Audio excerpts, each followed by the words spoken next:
যুগান্তকারী পরিবর্তন আসতে চলেছে বাংলাদেশের এয়ার ডিফেন্স সিস্টেমে। বাংলাদেশের সঙ্গে ভারতের যুদ্ধ হলে প্রথমে long range air defence system ধ্বংস করবে, তারপরে ধ্বংস করবে medium range air defence system. তবে শর্ট রেঞ্জ এয়ার ডিফেন্স সিস্টেমই একমাত্র ভরসা। বাংলাদেশের আয়তন অনুযায়ী শত শত এয়ার ডিফেন্স আর্টিলারি গান প্রয়োজন। বাংলাদেশ সেনাবাহিনী প্রায় 200টি air defence artillery gun operate করে। বাংলাদেশের প্রায় শতভাগ এয়ার ডিফেন্স আর্টিলারি গান চীনের তৈরি। বাংলাদেশ সেনাবাহিনী চীন থেকে কয়েক দশক আগে এ ধরনের এয়ার ডিফেন্স আর্টিলারি গান কিনেছিল। বাংলাদেশের নিরাপত্তায় 200 থেকে 300টি এয়ার ডিফেন্স আর্টিলারি গান যথেষ্ট। তবে চীন থেকে ক্রয় করা সকল আর্টিলারি গান রিপ্লেস করতে হবে, কারণ বেশ পুরনো হওয়ায় বেশিরভাগ আর্টিলারি গান কার্যকর নয়, যে কারণে সবগুলোকে রিপ্লেস করার সিদ্ধান্ত নিয়েছে বাংলাদেশ সেনাবাহিনী। বাংলাদেশ প্রতিরক্ষা দপ্তরের পরিকল্পনা অনুযায়ী 2030 সালের মধ্যে সকল এয়ার ডিফেন্স আর্টিলারি গান রিপ্লেস করবে। এটি শুধুমাত্র ক্রয় করে পূরণ করা অসম্ভব। প্রযুক্তি হস্তান্তরের মাধ্যমে নিজ দেশে তৈরি করলে কেবলমাত্র এর ঘাটতি পূরণ করা সম্ভব, এবং নিজ দেশে 150টি থেকে 200টি তৈরি করতে পারবে। ফলে বাংলাদেশের আকাশ প্রতিরক্ষা ব্যবস্থায় যুগান্তকারী পরিবর্তন ঘটবে। শুধুমাত্র সমরাস্ত্র ক্রয় করে কোনো দেশ স্বয়ংসম্পূর্ণ হতে পারে না, তার জন্য প্রয়োজন সমরাস্ত্র তৈরি করা। প্রাথমিক অবস্থায় সমরাস্ত্র ক্রয় করলেও পরবর্তীতে সেই সমরাস্ত্র থেকেই সেই অভিজ্ঞতা কাজে লাগিয়ে সমরাস্ত্র তৈরি শুরু করতে হয়। পার্শ্ববর্তী দেশ মিয়ানমার এবং ভারত, এ দুইটি দেশ সমরাস্ত্র তৈরিতে অনেক দূরে এগিয়ে গেছে। তুলনামূলক কম শক্তিধর মিয়ানমার, তারাও কয়েক বছর আগে শুধু সমরাস্ত্র ক্রয় করত।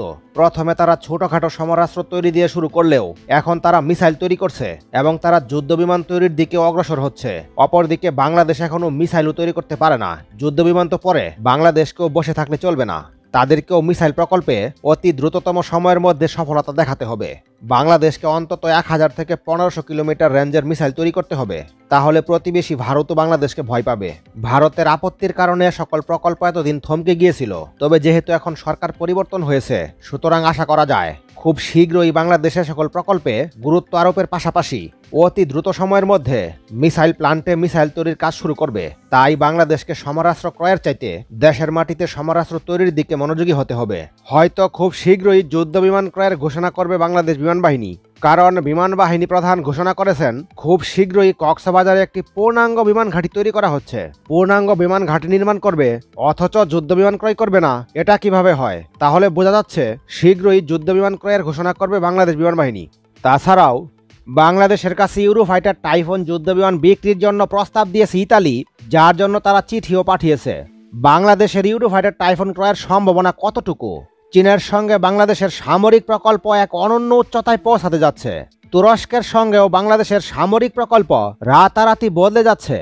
সম্প্রতি আন্তর্জাতিক প্রতিরক্ষা মহলে একটি গুঞ্জন উঠতে শুরু করেছে, ইতালি নাকি বাংলাদেশকে ইউরোফাইটার টাইফুন এই যুদ্ধবিমানটি বিক্রির জন্য বেশ মরিয়া হয়ে উঠেছে। অপরদিকে বাংলাদেশের আধুনিক যুদ্ধবিমান কেনার পরিকল্পনাও রয়েছে। তাই ইতালি এই সুযোগ কোনোভাবেই হাতছাড়া করতে চাচ্ছে না। তাই রাজনৈতিক এবং কূটনৈতিক উভয় ক্ষেত্রেই তাদের প্রভাব বৃদ্ধির জন্য তারা বাংলাদেশের সঙ্গে প্রতিরক্ষা সম্পর্ক জোরদার করার জন্য উঠে পড়ে লেগেছে। বাংলাদেশ বিমান বাহিনীও জানিয়ে দিয়েছে তারা 4.5 বা পঞ্চম প্রজন্মের যুদ্ধবিমান কিনতে চায়। 16টি আধুনিক মাল্টিরোল যুদ্ধবিমান কেনার জন্য বাংলাদেশও কিন্তু ইতিমধ্যে বেশ কয়েকটি দেশের সঙ্গে আলোচনা চালিয়ে যাচ্ছে। এই যুদ্ধবিমানের মধ্যে কিন্তু ইউরোফাইটার টাইফুন রয়েছে। এ ব্যাপারে আপনাদের মতামত কি কমেন্টের মাধ্যমে জানিয়ে ফেলুন। ভিডিওতে একটি লাইক দিয়ে পরবর্তী নতুন ভিডিও সবার আগে পেতে চ্যানেলটি সাবস্ক্রাইব করে রাখুন।